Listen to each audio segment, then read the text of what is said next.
Pourquoi est-ce que Pape Diaye n'a pas pris la parole? Peut-être qu'il y a des questions de protocole. Il y a quand même cet embarras sur cette question, et même sans le dire, on comprend bien, Louis de Ragnel. Bien sûr, parce que déjà Pape Diaye est très attendu, surtout à la suite des déclarations qu'il a pu faire par le passé sur les questions de wokisme, sur les questions de questions raciales, des débats auxquels on est malheureusement de plus en plus habitué en France, mais qui sont des débats assez sulfureux. Et puis, alors, on peut se dire, et c'est d'ailleurs ce que dit l'Élysée, quand il y a un déplacement du président, un ministre qui participe au déplacement ne s'exprime pas.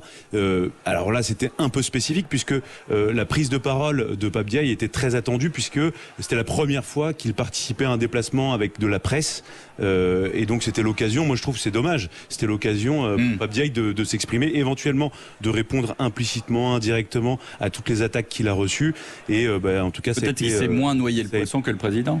J'en sais rien, parce que j'ai jamais entendu le son de sa voix. Je n'ai, à part au moment de la passation des pouvoirs avec Jean-Michel Blanquer, je n'ai jamais entendu le son de sa voix. Bon, vous avez entendu le son de sa voix, vous? Comme ministre, non, mais avant, oui. J'ai toujours pensé que Emmanuel Macron était embarrassé par ses ministres, que ces gens-là l'encombraient. Il préfère avoir des techniciens qui, énarques ou pas énarques d'ailleurs, lui préparent les dossiers, réfléchissent. Pensez à quelqu'un en particulier?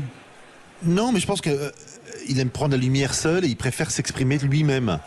Et que des ministres, ça gaffe, ça va trop loin, ça s'approprie une idée ou comment dirais-je, une loi qui n'est pas forcément la leur, ça s'exprime à contre-temps, ça va marcher sur les plates-bandes du voisin.